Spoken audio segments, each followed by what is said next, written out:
Herkese merhaba. Bugünkü videomda Too Faced'in Just Peachy Matte paletini kullanarak yaptığım kolay göz makyajını göstermek istiyorum. Göz bölgemde bu mat ve sıcak tonlardaki görünümü nasıl yaptığımı merak ediyorsanız izlemeye devam edin. İlk olarak paletimin üzerindeki en açık kahve tonundaki farla başlıyorum ve kriz bölgeme uyguluyorum.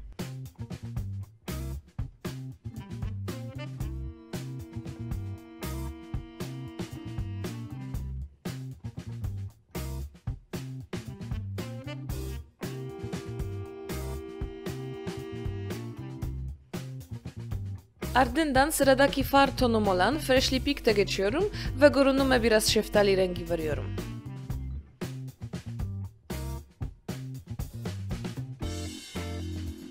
Yine paletimdeki Peach Cobbler tonuyla kriz bölgeme biraz daha boyut katıyorum.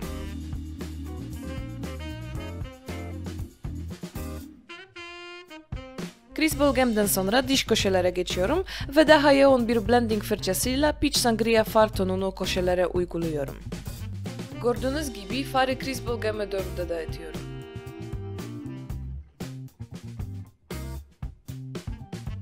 Ardından bir önceki blending fırçamı tekrar alıp hepsinin üstünden bir daha geçiyorum.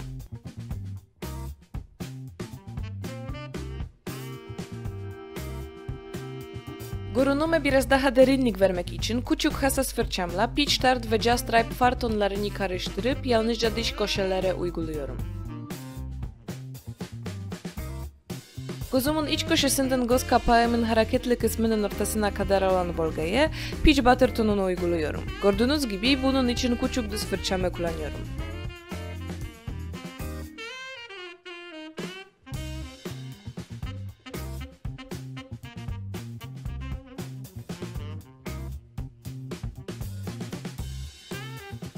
Göz kapağımda çizgilenme olmadığından emin olmak için blending fırçamı tekrar alıp kenarların üzerinden hafifçe geçiyorum.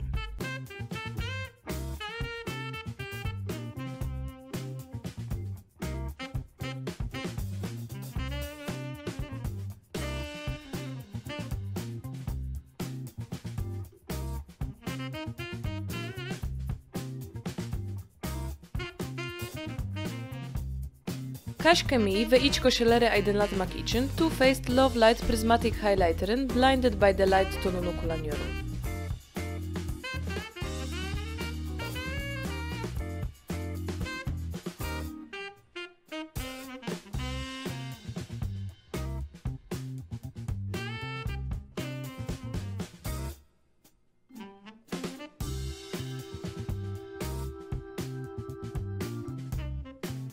Eyeliner için yine Kat Von D Tattoo Liner tercih ediyorum.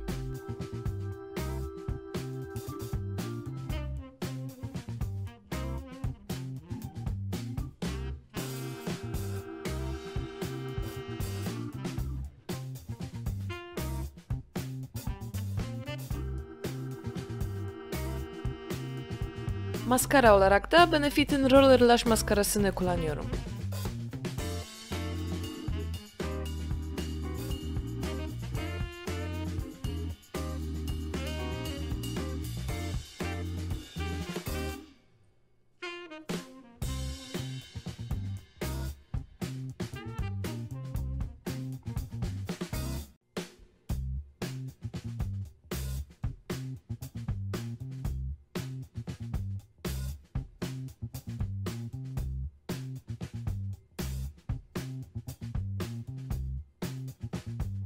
Son olarak sırada dudaklarım var. Milani Amore Matte Lip Cream'in Allure tonuyla makyajımı bitiriyorum.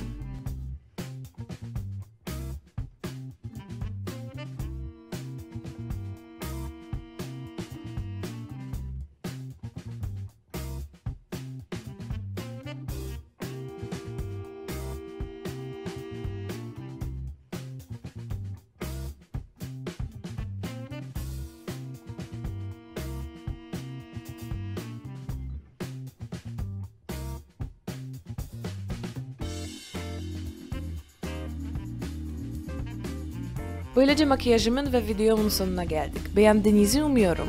Gelecek videolarımdan haberdar olmak için kanalıma abone olabilirsiniz. Bir sonraki videomda görüşmek üzere.